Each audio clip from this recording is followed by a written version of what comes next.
It's about two girls who find an old book that deals with Satanism and black magic. When they try to cast one of the spells, things go horribly wrong. One night, a young girl named Aniska picked up the phone and called her best friend, Claudie. "My parents are going out tonight," said Aniska. "Can you come around 10 o'clock? "That's great," replied Claudie. "I'll bring the book with me. Bye." Aniska put the phone down and went to her bedroom to prepare for the evening. The two girls were planning something very dangerous. Both of them had always been interested in black magic and the occult. Only a few days before, Claudie had found something very interesting at the local rubbish dump. It was a large, heavy book bound in leather and filled with countless pages of archaic writing. It was not just any book. This book contained instructions on Satanism, devil worship, arcane occult rituals, and how to cast black magic spells. For Aniska and Claudie, the idea of being able to cast spells was very attractive. They had been dying to try it for some time. When Claudie found the satanic book, the two girls decided to follow the instructions and attempt to summon the devil to do the bidding. Shortly after Aniska's parents went out that night, Claudie arrived. It was a few minutes after 10 and the girls climbed the stairs and went to Aniska's room. They were shaking with anticipation. Following the instructions in the book, they closed the windows and pulled the shades so that the room was in complete darkness. In the middle of her bedroom, Aniska had set up a little wooden table. Around it, she placed lighted black candles. Claudie laid the open book on the table. The girls sat across from each other and joined hands. Staring into the book, they began to read in unison. In nomine Dei nostri Satanas Lucifer excelsa. In the name of Satan, ruler of the earth, the king of the world, who commands the forces of darkness, we beg you to put your infernal power in our hands. Spread wide the gates of hell and come forth from the abyss to greet us as a brother and a friend. A light breeze blew through the room and the girls exchanged worried looks as they continued. Grant us the power that we seek. Grant us the pleasures that we seek.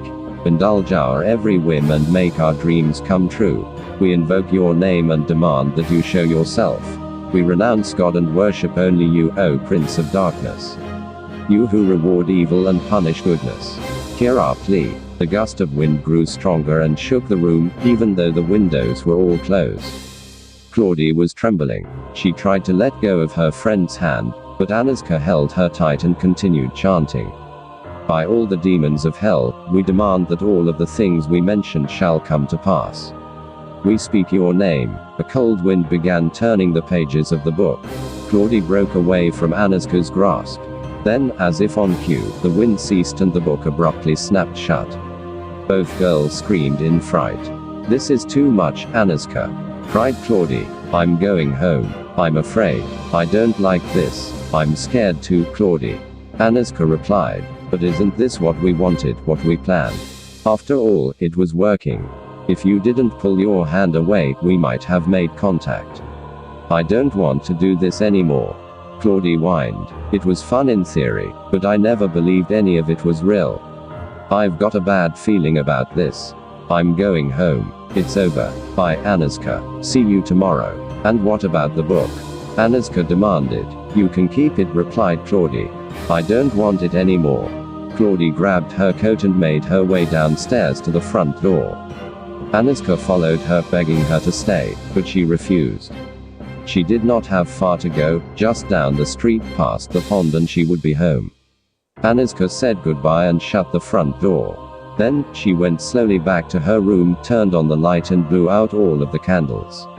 She opened the curtains and placed the satanic book beside her bed. She lay down and looked at the clock. It was 11. She closed her eyes and fell asleep. Claudie was hurrying towards her home. As she passed the pond, she felt something behind her and spun around.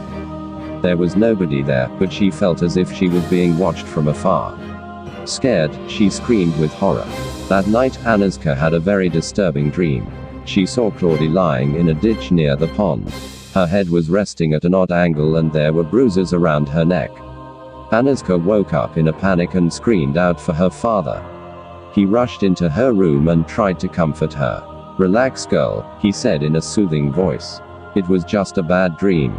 Go back to sleep. In the morning you will have forgotten all about it." Please, Dad, she cried. Can I sleep with you and Mom tonight?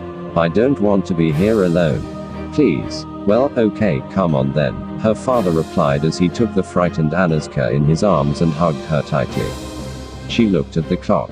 It was almost 2 a.m. Just then, the phone rang. Aniska picked it up and heard a faint voice on the other end. It was Claudie. Beware, Aniska. Be very careful, or what happened to me will happen to you as well. That was the only thing she heard before the line went dead.